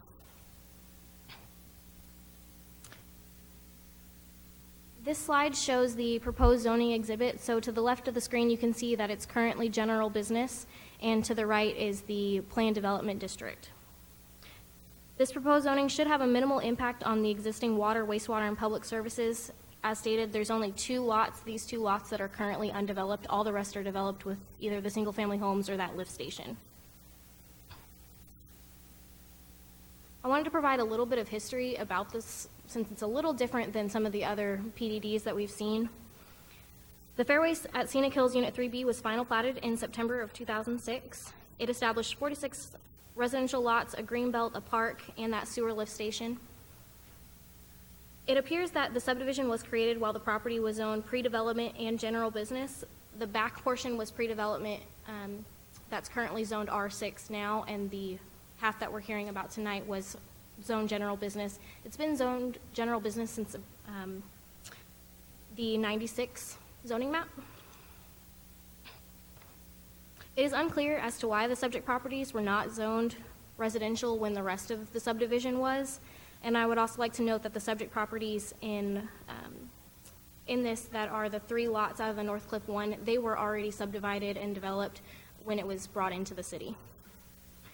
The approval of ordinance number 10S29 by the City Council on September 28, 2010 prohibits the acceptance, consideration, and approval of requests to zone property to R6 and R7. Therefore, the subject properties cannot be zoned the same as the rest of the fairways at Scenic Hills. It is staff's opinion that the best way to allow for the existing single-family residential use to continue is to, with the proposed rezone of PDD. I do want to make one comment. The current zoning of general business actually makes the homes there legal non-conforming, which means that they can't do some of the things that a residential property a couple of houses down would be able to do, such as do a home expansion, add a pool, have a shed in their backyard, those kind of things. So the proposed PDD language is shown here. It states property within the Culver's Cove PDD will develop in accordance with the base zoning of single-family residential District 2, R2, with modifications to the dimensional requirements and the current Unified Development Code as amended for all other code requirements and specifications. So restating that, if the proposed PDD is approved, these lots will develop in accordance with a single-family residential 2. The only change is the dimensional requirements for each lot, and they would be required to conform with these lots here. At the March 22nd P&Z meeting, a citizen did question what's the difference between what can be permitted in the general business that's now and what can be permitted in the planned development. So with it being a base zoning of single-family residential 2, these are the items that would be allowed, such as they could have that shed in their backyard, that kind of thing. The one-family dwelling. As stated at the March 22nd P&Z meeting, there was a public hearing and the commission made a recommendation of approval by a unanimous vote. And based on the goals and objectives of the comprehensive land use plan, the existing land use conditions, and history of platting and zoning for this area, staff feels that Planned Development District is the most appropriate zoning district for these properties to allow for the residential use that is there to continue and for the 2 lots to develop. And at this time, staff is making a recommendation of approval of the proposed rezoning as submitted. Very good, thank you, ma'am. This item is listed for a public hearing. So same as we did earlier in the evening, I will open the public hearing. Anybody who would like to address the council may do so. Ask that you keep comments to approximately 3 minutes. Get a little bit of leeway from the chair. I can make that go a little longer if need be. But at this time, I'm going to open the public hearing. Anybody who would like to address the council on this item may do so at this time. It doesn't appear that I have any takers. I'm going to go ahead and close the public hearing. Open up to the council. Council questions that you may have for staff. Doesn't appear that there are any. Is there a motion to approve ordinance 17? A motion we approve 17S12. I second. Have a motion from Mr. Crawford, a second from Mr. Gutierrez. Any other comments or questions from council? Hearing none, I'll call for a vote. Aye. Aye. Aye. Aye. Aye. Aye. Aye. 7 ayes, no nays. The motion carries. Thank you very much. All right. We've disposed of all of the items on our agenda, so the next item on the agenda this evening is a roll call vote confirmation. Mrs. Dennis? Consent agenda items 1 through 3. A motion was made by Councilmember Thompson, seconded by Councilmember Kaiser. Mayor Pro Tem Edwards, Council Members Davis, Gutierrez, Larson, Thompson, Kaiser, Crawford voted yes. No one voted no. Motion passed. Item number 4, there was no action. Item number 5, resolution number 17R22. Motion was made by Councilmember Thompson, seconded by Councilmember Kaiser. Mayor Pro Tem Edwards, Council Members Davis, Gutierrez, Larson, Thompson, Kaiser, Crawford voted yes. No one voted no. Motion passed. Item number 6, ordinance number 17T15 on first and final reading. Motion was made by Councilmember Thompson, seconded by Councilmember Kaiser. Mayor Pro Tem Edwards, Council Members Davis, Gutierrez, Larson, Thompson, Kaiser, Crawford voted yes. No one voted no. Motion passed. Item number 7, resolution number 17R26. Motion was made by Councilmember Thompson, seconded by Councilmember Kaiser. Mayor Pro Tem Edwards, Council Members Davis, Gutierrez, Larson, Thompson, Kaiser, Crawford voted yes. No one voted no. Item number 8, ordinance number 17D14 on first reading. Motion was made by Councilmember Kaiser, seconded by Councilmember Thompson. Mayor Pro Tem Edwards, Council Members Davis, Gutierrez, Larson, Thompson, Kaiser, Crawford voted yes. No one voted no. Motion passed. Item number 9, ordinance number 17S12, first reading. Motion was made by Councilmember Crawford, seconded by Councilmember Gutierrez. Mayor Pro Tem Edwards, Council Members Davis, Gutierrez, Larson, Thompson, Kaiser, Crawford voted yes. No one voted no. Motion passed. Item number 10, no action. Thank you, ma'am. The next item that we have on the agenda is announcements by the city manager. Anything further, Mr. Kessel? Well, a couple of things, Mayor, Council. I was inspired by Mr. Davis when he mentioned the Bear Waste spring cleanup.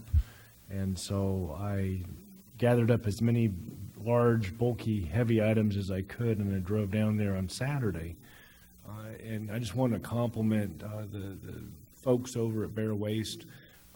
They had it sorted. They told me to go here to there, every which way, and what to unload. And then when I got to the biggest, largest item that actually winched into the back of my truck, 2 guys came over without being asked and said, hey, we'd like to help you with this.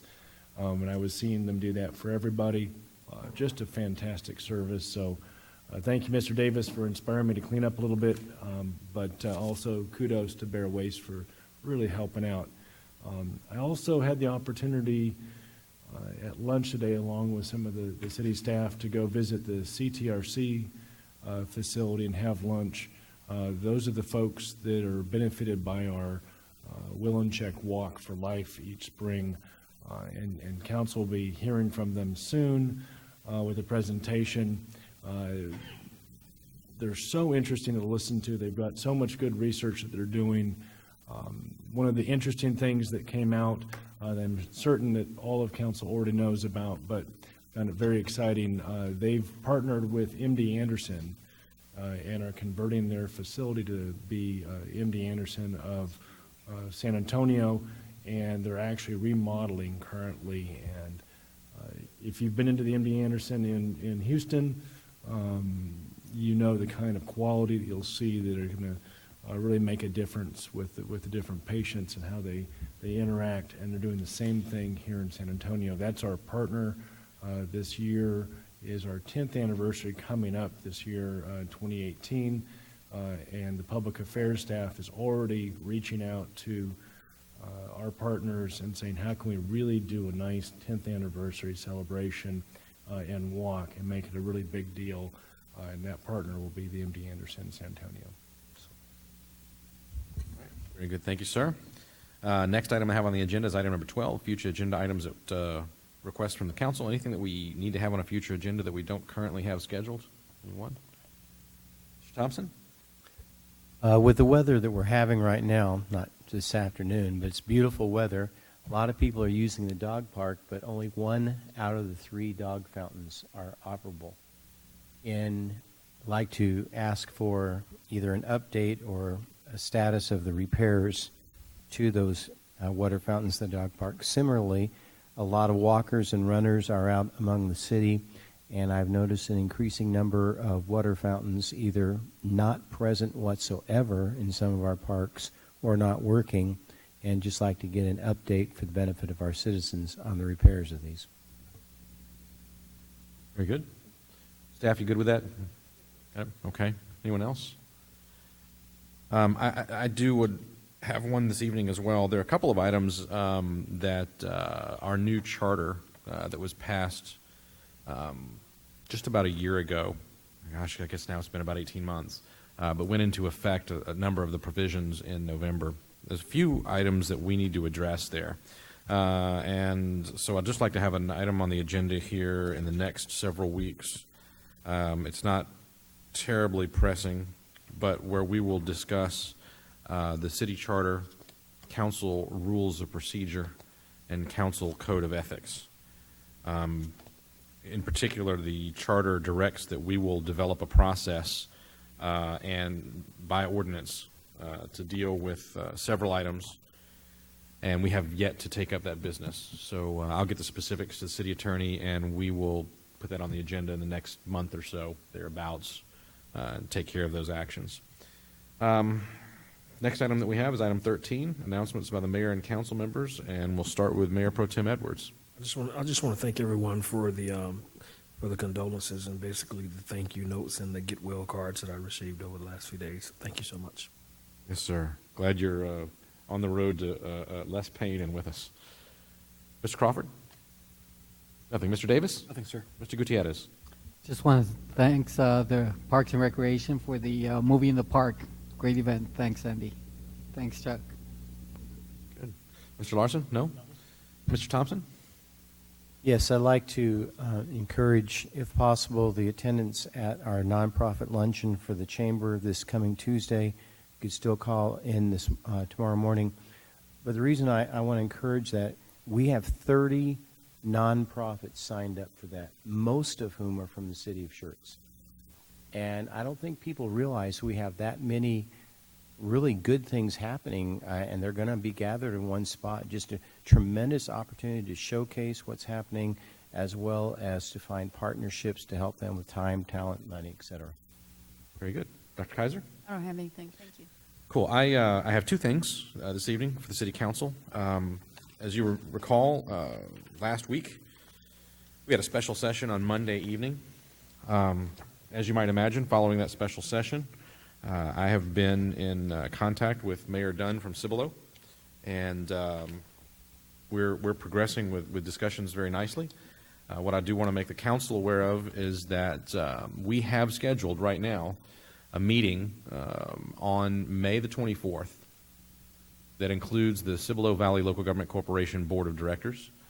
And what we're proposing is that we will talk about having the meeting that includes the Board of Directors from CV LGC begin for some amount of time after the two councils have had a joint session.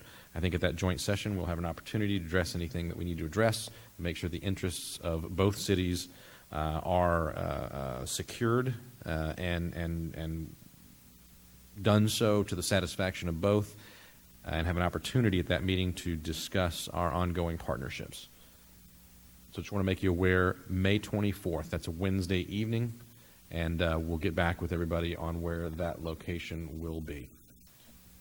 Don't have a time set for it as of yet. I suspect it will be a normal type of evening, 6 o'clock start, and then sometime after that we'll add in the Cibolo Valley Local Government Corporation Board. Okay, so meeting advisement, as it were. Anything else from council or from staff? Last comment is, Mr. Zeck, you have a clerk from your firm with you this evening? I think you introduced him to me. I don't know if all the council got to be introduced, but maybe you'd like to do so right now. Certainly, thank you. I appreciate that, Mayor. Matthew Longoria just took the bar exam. St. Mary's University, is that right? Yeah, St. Mary's University, graduated, took the bar exam, and working as a law clerk for us. His father works in local government, which makes me wonder why in the world he would want to clerk for a law firm that represents local government. But nonetheless, he's made the choice. So. Very good. Welcome. Glad to have you with us. And just, you know, when the chair is worried about whether or not we're complying with state law before the attorney has to say anything, it means we've been well coached. First lesson of the evening. All right. All that said, anything else from staff or council? If nothing else, we stand adjourned.